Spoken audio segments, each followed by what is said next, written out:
الحمد لله والصلاة والسلام على رسول الله وعلى آله وصحبه أجمعين ثم أما بعد فبأي آلاء ربكما تكذبان فيهما عينان نضاختان رب اشرح لي صدري ويسر لي أمري واحلل عقدة من لساني يفقهوا قولي آمين یا رب العالمین۔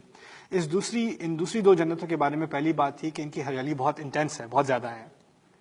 پھر اس کے بعد جس بات کی طرف اشارہ کیا گیا ہے وہ یہ ہے کہ ان میں بھی دو چشمے ہیں، پہلی میں بھی دو چشمے تھے۔ پہلے دو چشموں کے بارے میں کہا گیا تھا فیہما عینانی تجریان، بہتے ہوئے چشمے۔ یہاں کہا گیا ہے فیہما عینانی نضاختان، یعنی بہت انٹینس قسم کے چشمے، جب پانی پٹختا ہوگا نیچے تو اس کے فوارے سے اٹھتے ہوں گے اور اس کا غبار پانی کا آتا ہوگا اوپر اور آپ پر اس کے چھینٹیں آئیں گی ہلکی ہلکی۔ آپ مجھے بتائیے بہتے ہوئے چشمے یا ایسے چشمے جس سے پانی اٹھتا رہا ہے اور بہت تیزی سے آ رہا ہے؟ نداخ مبالغہ، بہت طاقتور لفظ ہے، مبالغے کا لفظ ہے عربی میں۔ تو یہاں دوبارہ اس جنت کو زیادہ پریفرنس دی گئی ہے اس لفظ کے ذریعے۔ پھر کہا فیہما فاکہۃ ونخل ورمان، ان میں پھل بھی ہیں۔ پچھلی والی میں پھل کا ذکر تھا تو صحیح، کہا تھا ہر پھل کے دو مزاج ہوں گے۔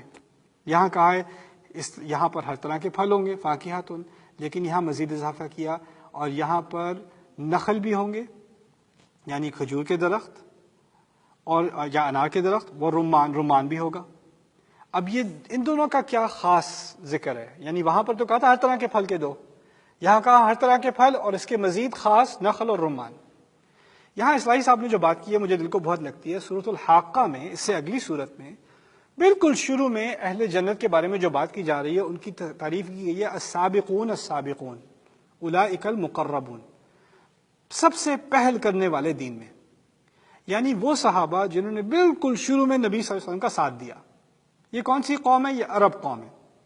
عرب قوم کے اپنے ایک خاص ٹیسٹ ہے، ان کا مزاج، ان کا ٹیسٹ باقیوں سے بہت مختلف ہے۔ آج بھی بڑی رائل فیملی والے، بڑے امیر عرب، محل ہوں گے، گاڑیاں ہوں گی، جب چھٹی بنانی ہوتی ہے پتہ ہے کہاں جاتے ہیں؟ صحرا میں خیمہ لگاتے ہیں۔ تو یہاں پر جو بات کی جا رہی ہے آپ نوٹس کریں گے کہ جن چیزوں کا خاص ذکر ہے وہ خاص عربی مزاج کی ہیں۔ نخل اور رمان عربی مزاج کی چیزیں ہیں، یعنی یہ صحابہ کے لیے اس پہلی جنریشن جس نے قربانی دی اس اسلام کو آگے پھیلانے کے لیے۔ ہم سب کا اسلام ان کے اسلام کی وجہ سے ہے، ان کی قربانیوں کی وجہ سے ہے، اس لیے اعلیٰ ترین درجے کی جنت میں ان کے ٹیسٹ کی چیزوں کا خاص اہتمام کیا گیا ہے۔ یہ بات انہوں نے کہی ہے۔ تو یہاں نخل اور رمان، فَبِأَيِّ آلَاءِ رَبِّكُمَا تُكَذِّبَانِ، اب کن نعمتوں کا انکار کرو گے تم دونوں؟ فِيهِنَّ خَيْرَاتٌ حِسَان، اس میں بہت اچھی اور بہت خوبصورت ہوں گی، یعنی ان کی اسپاؤسز میں سے بہت اچھی اور بہت خوبصورت۔ خیرات خیر سے نکلا ہے، حسان حسن سے نکلا ہے۔ اس سے کیا مراد ہے؟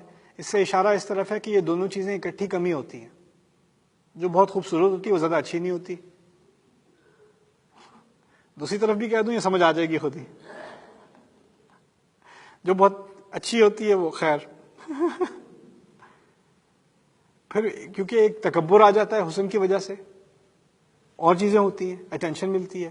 اللہ تعالیٰ نے کہا ہے پہلی بات وہ ہر طرح کی خیر ہوگی، ان میں ہر کوالٹی ان میں اچھی ہوگی، ان میں شرم ہوگی، ان میں صداقت، امانت ہوگی، فرما برداری ہوگی، اور ساری کوالٹی جو آدمی کو پسند ہے وہ سب ہوں گی۔ اور پھر چلو اچھی تو ہے لیکن شکل صورت بھی کچھ ہونی چاہیے نا، تو وہ حسان بھی کہہ دیا، خوبصورت بھی ہوں گی، بہت خوبصورت، دونوں چیزوں کو اکٹھا کر دیا۔ فیہن خیرات حسان فبأی آلاء ربکما تکذبان، پھر انسان اندازہ کرے گا اب کس چیز کی نعمت کا انکار کر سکتا ہوں۔ پھر یہ خیرات حسان ہیں کون؟ حور مقصورات فی الخیام، حور کہتے ہیں بڑی بڑی آنکھوں والی، بڑی بڑی آنکھوں والی، مقصورات اپنے آپ کو روکے ہوئے، فی الخیام خیموں کے اندر۔ خیموں کا کسے شوق ہے؟ آسٹریلینز کو تو نہیں ہے، امریکنز کو تو کوئی خاص نہیں ہے، رومیوں کو تو نہیں ہے۔ رومی تو بیچارے خیمہ اس وقت لگاتے ہیں جب فوجی باہر بھیجتے ہیں۔ عربوں کو جب مزہ کرنا ہوتا ہے تو کیا کرتے ہیں؟ خیمے لگاتے ہیں۔ یہ خاص عرب ٹیسٹ کی بات کی ہے۔ یہ ان کو ایک طرح سے آپ کہہ دیں کہ پہلی جنریشن کو، صحابہ کو سلوٹ کیا جا رہا ہے اس صورت میں، ان کے لیے خاص اہتمام کیا گیا ہے۔ تو یہاں حور مقصورات فی الخیام، ان کی دلہنیں جن کی آنکھیں بڑی بڑی ہوں گی، جن کو وہ پہلے ہی ذکر کر دیا تھا پچھلی جنت میں کہ وہ چھپائے رکھیں گی آنکھوں کو، اب وہ خیمے میں اپنے شوہر کا انتظار کر رہی ہیں، مقصورات فی الخیام۔ فَبِأَيِّ آلَاءِ رَبِّكُمَا تُكَذِّبَانِ لَمْ يَطْمِثْهُنَّ إِنسٌ قَبْلَهُمْ وَلَا جَانٌ، ان کو کسی نے کبھی پہلے نہ چھوا ہوگا، نہ کسی انسان نے نہ کسی جن نے۔ فَبِأَيِّ آلَاءِ رَبِّكُمَا تُكَذِّبَانِ، اب ہم جنت کے کلائمیکس کی طرف آ رہے ہیں۔ پہلے بھی کہا تھا یہ تکیوں پر بیٹھے ہوں گے اور تکیوں کے اندر ریشم ہوگا، آپ کو یاد ہوگا، استبرق۔ متکئین علی رفرف خضر، وہ بیٹھے ہوں گے، کئی صفیں بنی ہوئی ہیں تکیوں کی ہرے رنگ کے۔ ہرے کا ذکر کیوں کیا ہے؟ پہلے کہا تھا ہری ہری جنت ہے، میچنگ فرنیچر بھی بتا دیا، سب میچنگ کر دیا۔ اب وہاں بیٹھے ہوئے ہیں، لمبی روز بنی ہوئی ہیں خضر، پھر مزے کا لفظ استعمال کیا ہے وعبقری حسان۔ حسان تو آپ کو پہلے بھی ابھی استعمال کیا تھا، خیرات حسان میں لفظ آیا تھا۔ حسان کا لفظ ہوتا ہے خوبصورت کے لیے۔ عبقری کیا چیز ہے؟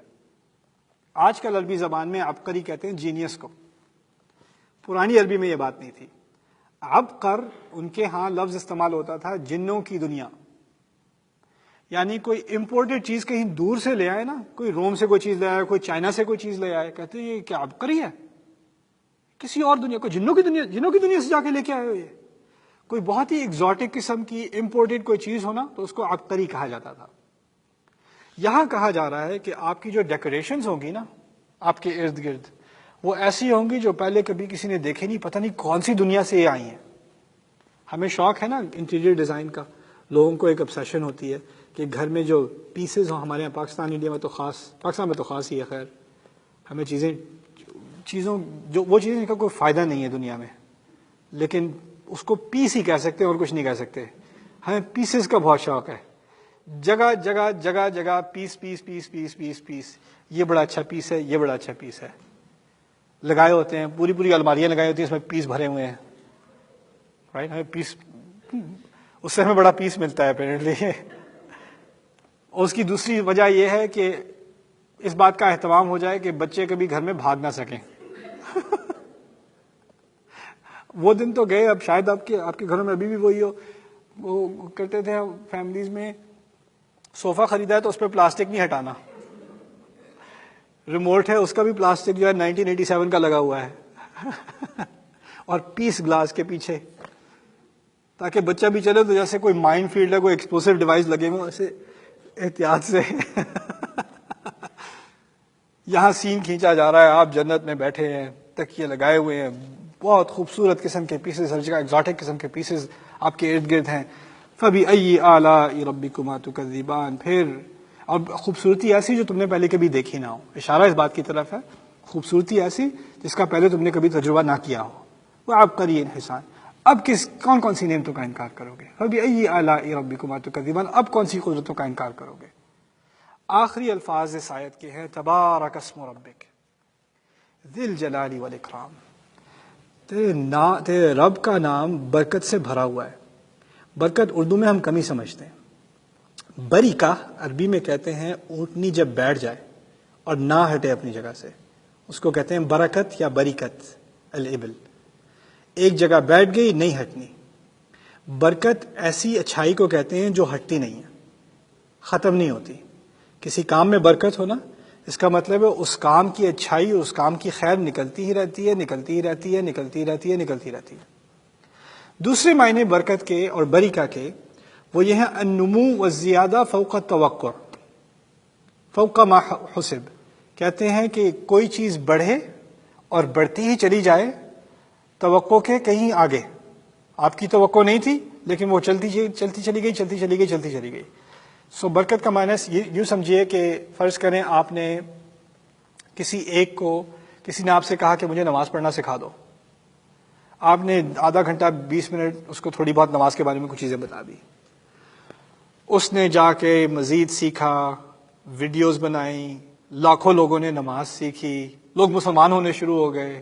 وہ سارا کام کیسے ہوا؟ آپ نے 20 منٹ کسی کی مدد کی تھی، آپ کو نہیں معلوم تھا آپ کے اتنے چھوٹے سے کام سے خیر اور مزید خیر اور مزید خیر اور مزید خیر پھیلتا چلا جائے گا۔ اسے کہتے ہیں برکت۔ کبھی آپ نے نبی علیہ السلام کے قصے سنے ہوں گے کہ انہوں نے ایک ہی پیالے میں کتنے صحابہ کو کھلا دیا اور پیالہ ختم نہیں ہوا۔ اس پیالے میں کیا تھی؟ برکت تھی. یہاں کہا گیا ہے تیرے رب کے نام میں برکت ہی برکت ہے، وہ برکت سے بھرا ہوا ہے. سوال پیدا ہوتا ہے کون سا نام؟ وہ نام جس سے سورت شروع ہوئی ہے. کیا نام ہے وہ؟ الرحمن. اللہ تعالیٰ کے نام میں بہت زیادہ برکت ہے. جب تم اللہ کے نام، نہ صرف نام لو، اس نام کے احساس کے ساتھ کام کرو کہ میرا رب اتنا رحم کرنے والا ہے. اس احساس سے جب اللہ تعالیٰ کے بارے میں سوچو گے، بسم اللہ الرحمن الرحیم کہنے کے بعد کچھ کرو گے، تم دیکھتے ہی رہنا اس کام کی برکتیں کیسے آگے پھیلتی ہیں. یہ صرف کہنے کے الفاظ نہیں ہیں، یہ ایمان کے الفاظ ہیں. تبارک اسم ربک، اور پھر کہا ذی الجلال والاکرام. تبارک اسم ربک ذی الجلال والاکرام، کیا نام ہے اس کے اپنے رب کا؟ کہا ہمیں یہ سکھایا جا رہا ہے حالات جیسے بھی ہوں، دین کے بارے میں جتنے بھی حملے ہو رہے ہوں، جتنی بھی ڈپریس سچویشن ہو، ہمارے پاس ایک چیز ہے جس کی کمی کبھی نہیں ہوتی، جو کبھی کمزور نہیں ہوتی، وہ ہمارے رب کا نام ہے. تبارک اسم ربک. اللہ تعالیٰ خود مبارک ہے، فتبارک اللہ احسن الخالقین. اللہ کا نام بھی مبارک ہے. اس مبارک نام سے ہم کام شروع کریں تو آپ دیکھیں کیا خیر پھیلتی ہے. ٹھیک ہے، آپ نیوز آن کرتے ہیں، بری خبر کے بعد بری خبر کے بعد بری خبر کے بعد بری خبر کے بعد بری خبر، انسان کنونس ہو جاتا ہے کہ دنیا بری سے بری ہوتی ہی چلی جا رہی ہے، کوئی خیر نہیں ہے. یہ چیزیں آپ کی آنکھوں دیکھی ہیں، لیکن اللہ تعالیٰ کی رحمت پر ایمان، اللہ تعالیٰ کی رحمت کی برکت پر ایمان، یہ آنکھوں دیکھی چیز نہیں ہے، یہ ایمان کی بات ہے. اور جب کوئی ایمان سے اس کو مان لے اور اچھا کام کرتا رہے، اس کے ارد گرد دنیا جل رہی ہے، اس نے صحیح کام کرنا ہے، اس نے کوئی اچھا کام آگے کرنا ہے، پھر اس کی برکتیں اس کو نہیں معلوم کیسے دنیا بدل دیں گی.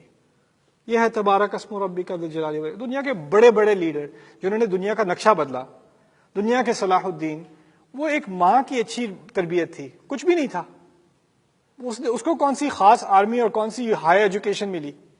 اس کو ایک اچھی ماں کی تربیت ملی ہے نا، اس سے دنیا کا نقشہ بدلا ہے. یہ تو دنیا کا نظام ہے، اللہ تعالیٰ کا نظام ہے. ہمیں جو اچھے کام کرنے ہیں وہ بہت چھوٹے ہوتے ہیں سائز میں، لیکن ان کی برکت بہت بڑی ہوتی ہے، اس کا اجر اللہ کے ہاں بہت بڑا ہوتا ہے. تو جہاں سے بات شروع ہوئی تھی وہی بات ختم ہو رہی ہے. اصل میں الرحمن سے بات شروع ہوئی تھی، اسی کی تفسیر پہ بات ختم ہو رہی ہے. تبارک اسم ربک ذی الجلال والاکرام. بارک اللہ لی ولکم فی القرآن الحکیم ونفعنی وإیاکم بالآیات والذکر الحکیم.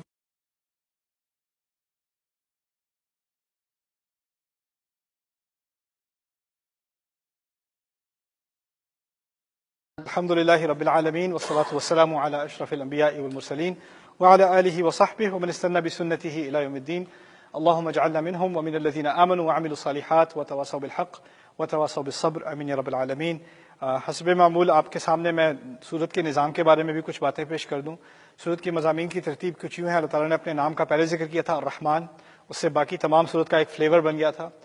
دوسری بات جو کہی گئی تھی وہ قرآن کے بارے میں تھی کہ انسان کو بنایا تھا، انسان کو اسی قابل بنایا تھا کہ وہ ایک دن قرآن کو سمجھ سکے. اور یہ بھی سکھایا گیا تھا کہ اللہ تعالیٰ کی سب سے بڑی نعمت، سب سے بڑی رحمت اصل میں قرآن کا سکھانا ہی ہے. اس کے بعد تیسری بات، لمبا ایک سیکشن ہے سورت کا جس میں اللہ تعالیٰ نے خلق کے بارے میں بات کی ہے. یعنی نہ صرف کہ ہمیں بنایا گیا، پودے، پھل، سمندر کے بارے میں بات آئی، کشتیوں کے بارے میں بات آئی، موتیوں کے بارے میں بات آئی. وہ تمام خلق ہی کا ایک سیکشن ہے جس کے بارے میں اللہ تعالیٰ کی رحمت کا ایک مظہر ہے. یہاں ترتیب یہ ہے کہ سب سے عظیم رحمت اللہ تعالیٰ کی قرآن ہے، اور اس کے بعد دوسرے درجے میں باقی سب مخلوق ہے. وہ بھی اللہ تعالیٰ کی رحمت ہی ہے کہ اس نے کیا کچھ نہیں بنایا، لیکن قرآن کے مقابلے میں وہ دوسرے درجے کی ہے. اعلیٰ ترین رحمت اللہ تعالیٰ کی قرآن کا سکھانا ہے. اس کے بعد اللہ تعالیٰ نے سزا کا ذکر کیا ہے. سزا دو حصوں میں تقسیم ہے، ایک طرف یوم القیامہ اور دوسری طرف جہنم. وہ ایک سے دوسرے کی طرف بات نکل جاتی ہے. پہلے کہا تھا اپنے آپ کو وہ فارغ کریں گے دونوں بڑی بڑی بھاری تعدادوں کے لیے. سنفرغ لکم ایھا الثقلان فبأی آلاء ربکما تکذبان. پھر اس کے بعد آگے مزید بات کی تھی کہ کہاں بھاگو گے، کہاں نکلو گے. لا تنفذون الا بسلطان، کون سے بارڈر کراس کر لو گے اس کی اجازت کے بغیر، اس کی سلطان یعنی اس کی اتھارٹی کے بغیر. پھر بتایا گیا تھا کہ اس دن تو پوچھنے کی بھی ضرورت نہیں پڑے گی، لوگوں کی شکل سے پتہ چل جائے گا کیا صورتحال ہے. جانوروں کی طرح یہاں بیہیو کیا تھا، جانوروں کی طرح ان کے ساتھ وہاں سلوک کیا جائے گا. وہ بات آئی تھی پھر بعد میں فَيُؤْخَذُ بِالنَّوَاصِي وَالْأَقْدَامِ فَبِأَيِّ آلَاءِ رَبِّكُمَا تُكَذِّبَانِ. اس کا سارا خلاصہ میں نے ایک ہی لفظ سے کر دیا کہ سزا ملے گی. اس کے بعد پھر پہلی دو جنتوں کا ذکر ہے. وَلِمَنْ خَافَ مَقَامَ رَبِّهِ جَنَّتَانِ. ان جنتوں کی کچھ ڈسکرپشن کے بعد ایک اگلا مرحلہ آتا ہے دو اور اعلیٰ جنتوں کا. وَمِن دُونِهِمَا جَنَّتَانِ مُدْحَامَّتَانِ فبأي آلاء ربكما تكذبان فيهما عينان نضاختان، یعنی مزید فسس کے ساتھ، مزید انٹینسٹی کے ساتھ اگلی دو جنتوں کے بارے میں بات کی گئی ہے. اور آخر کار جب بیٹھنے کا ذکر آیا تو صرف پھل اور تکیوں کا ذکر نہیں آیا، ایسی چیزوں کا ذکر ہے جو اس نے کبھی کسی نے دیکھی بھی نہیں ہوں گی اور خوبصورت ہوں گی. عبقری حسان، وہاں تک بات گئی ہے. اور پھر آخر بات اللہ تعالیٰ نے کی ہے کہ اس کا نام برکت سے بھرا ہوا ہے، تبارک اسم ربک ذی الجلال والاکرام. یہاں پر ایک دو چیزیں نوٹ کرنے کی ہیں. پہلے تو شروع اور آخر کا آپس میں تناسب. پہلے اللہ تعالیٰ کا ایک نام سے سورت شروع ہوئی ہے اور آخر میں جا کر اللہ تعالیٰ نے اپنے مبارک نام کی طرف اشارہ کیا ہے. تو آپ کو ان دونوں چیزوں کا کنیکشن ایک دم سے نظر آ جانا چاہیے. دوسرا اس صورت میں جو ہوا ہے بہت بہت خوبصورتی سے اللہ تعالیٰ نے کیا ہے، وہ یہ ہے کہ بات ہوئی تھی شروع اللہ تعالیٰ کی عظیم رحمت سے. اس کے بعد اس دنیا میں اس کی سب سے عظیم رحمت کیا ہے؟ قرآن. اس سے کم درجے میں رحمت کیا ہے؟ خلق، تمام خلق، یعنی یہ دنیا. اور اگر اس تک اگر ہدایت نہیں پائے تو اس سے اور کم رحمت کیا ہوگی؟ سزا. رحمت کم ہوتی جا رہی ہے. نوٹس کر لیں، الرحمن سے بات شروع ہوئی، قرآن اس کی سب سے اعلیٰ رحمت، اس سے کم رحمت اس دنیا میں. رحمت کہاں ختم ہو گئی؟ آ کر نیچے آ کر ختم ہو گئی. اب وہاں سے بات آگے پھر بڑھ رہی ہے، دو جنتیں، رحمت دوبارہ شروع ہو گئی، اس سے آگے مزید رحمت اور دوبارہ ایک درجہ اوپر، اور پھر واپس آ کر دوبارہ نام کی طرف اشارہ. یعنی نیچے ایک ڈپ آتا ہے اور پھر بات آگے بڑھ جاتی ہے. میں نے آپ سے کہا تھا الرحمن کے صیغے کے بارے میں کہ اس میں حدوث ہوتا ہے، یا ہمیشہ والی چیز نہیں ہوتی، اس میں فلکچویشن آتی ہے.